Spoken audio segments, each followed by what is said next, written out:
If I started my fitness journey in 2022, these are the 5 things that I would do differently. Hey guys, what's up and welcome back to my channel. I'm so excited that you're here for another video. This one is going to be all about what I wish I knew back in the day when I started my fitness journey. Now as a nutritionist and a personal trainer and having coached thousands of other petite women through going through the body recomposition process, there's a lot that I know now that I didn't know back then.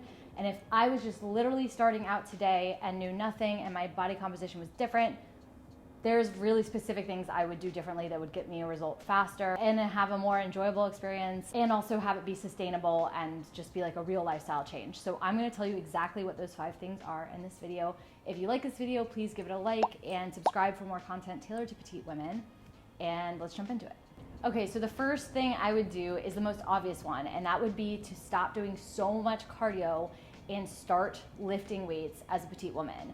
When I first started my fitness journey, I went all into the cardio. I did all of the running, all of the HIIT, the Orange Theory. I did the Soul Cycle. I thought that in order for me to get in shape and look toned and lean and strong and healthy, I needed to just do tons of cardio, and I thought that the cardio would lead to the best results. I thought it would help me lose the fat the most.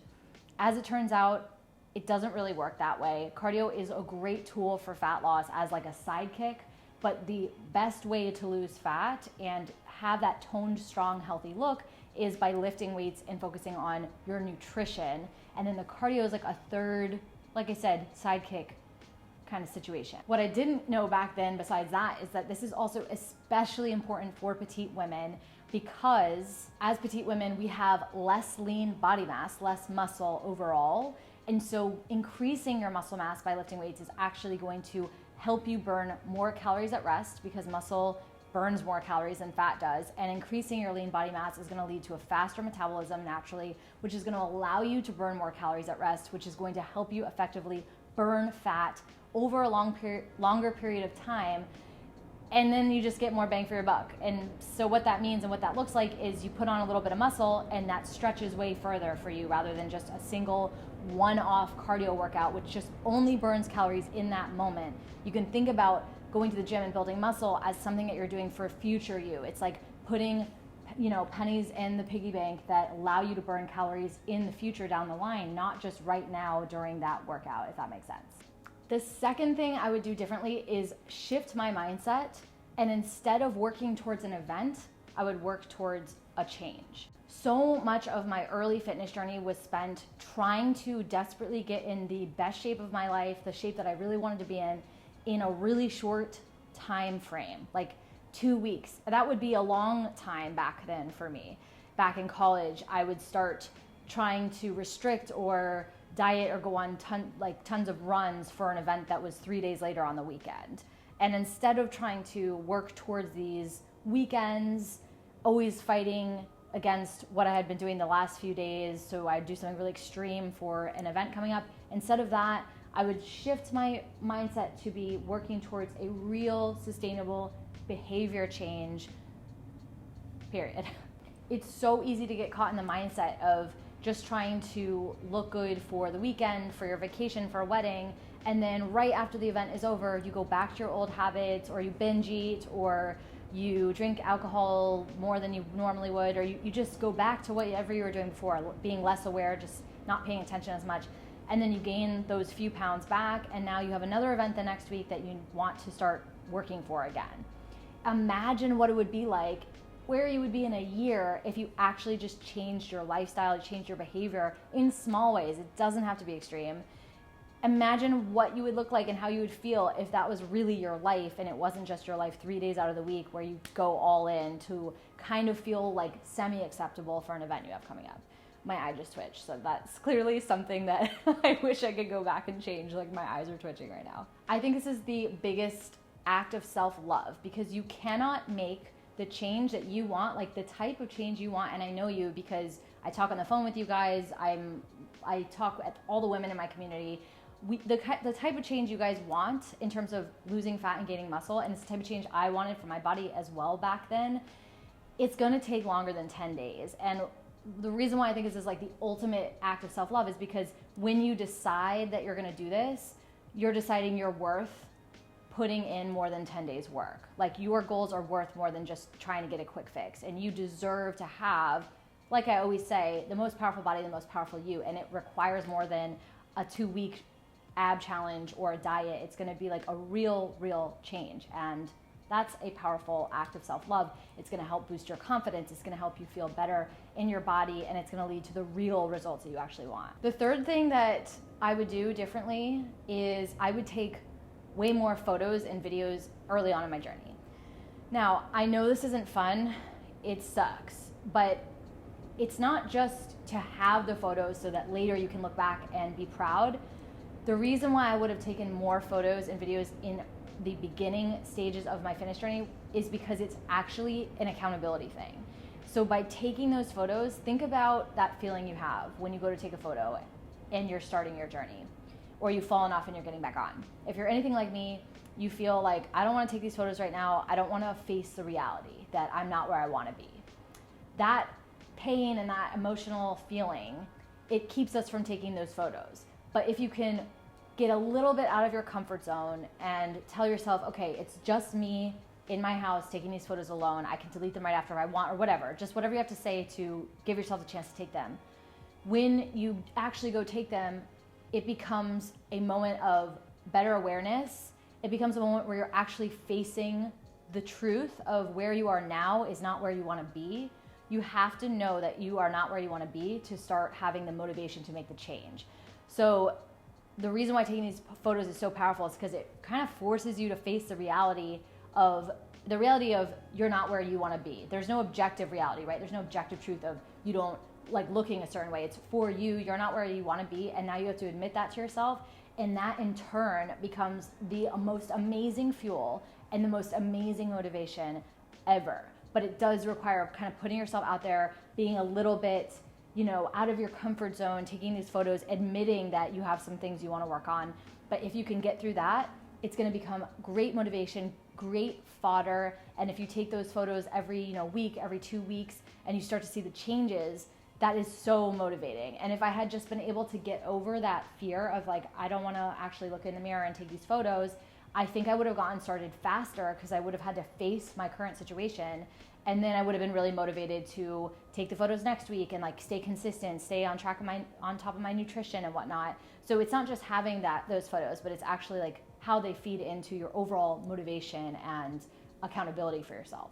Remember, if you're looking to have a real sustainable change, like if you move away from the quick fixes, you actually want to lose fat and build muscle and have that be your actual body all the time, this is going to require that you step out of your comfort zone a little bit. So reframe this as an opportunity to see it as a challenge. And whenever you feel discomfort creeping in, remember that that is supposed to be there because you're growing. When you're growing, you are uncomfortable. And so it's great to look at discomfort as a sign that you're doing the right things, that you're pushing on your upper limits, that you're actually changing and growing into the person you want to be. So I like to just try to remember, okay, I'm uncomfortable right now, but that's a good thing. That means I'm doing the things that scare me, that are going to push me to grow into the person I want to be, and the types of behaviors that I want to make a habit for myself. So discomfort is good. Okay, the fourth thing I would do differently is whenever I wanted to get in shape really quick back in the day when I was first starting my fitness journey, I would just restrict things I thought were bad. So I would take cookies or carbs of any kind. I'd basically only let myself eat salads. I'd skip breakfast. I would just restrict. I would cut all the bad things out, which of course always backfires and leads to binge eating and, mostly just overeating later, right? Eating all those foods you restricted for yourself. Instead of doing that, I would just learn the proper portions for my body as a petite of those foods, because that's what's more sustainable in the long run.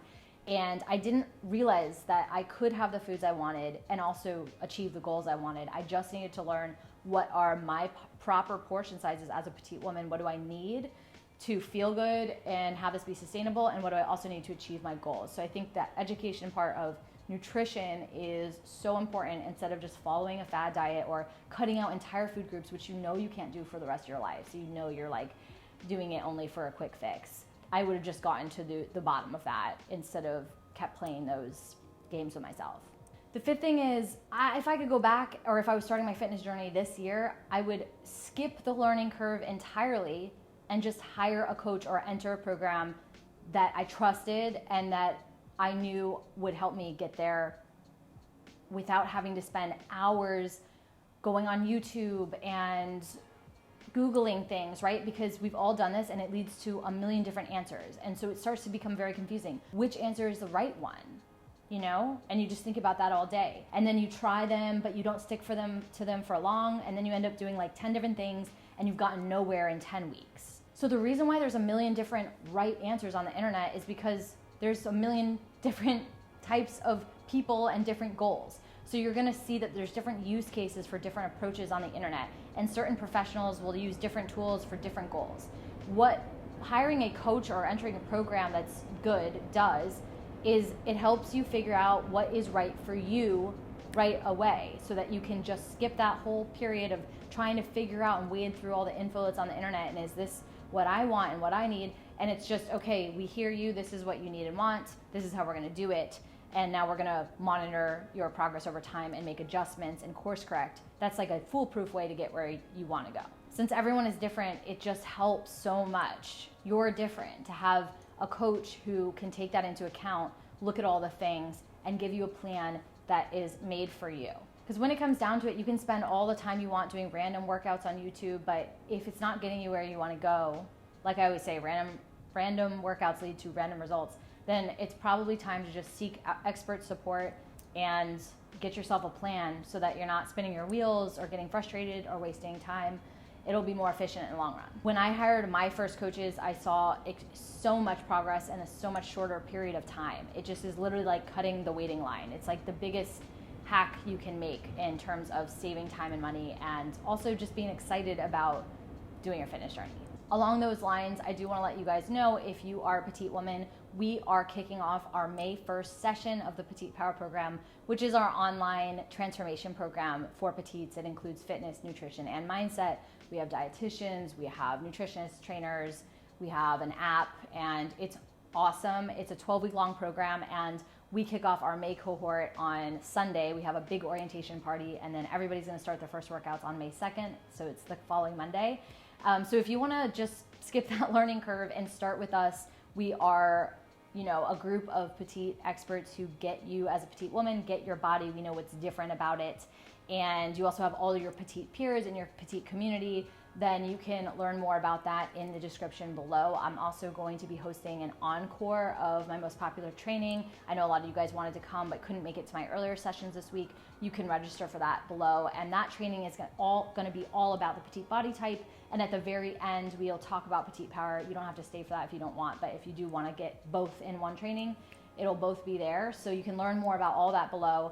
And like I said, join us for May. It's gonna be so fun. This is one of my favorite sessions because it's like right before summer hits and everybody's motivated and excited and the community is just cheering you on. And it just helps make things so much easier to have the experts helping you along the way.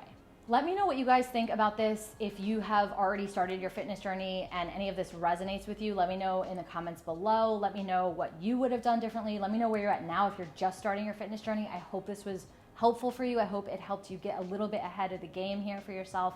And of course, give it a like if you found it useful, and subscribe for more content tailored to petite women. And I will see you guys next week.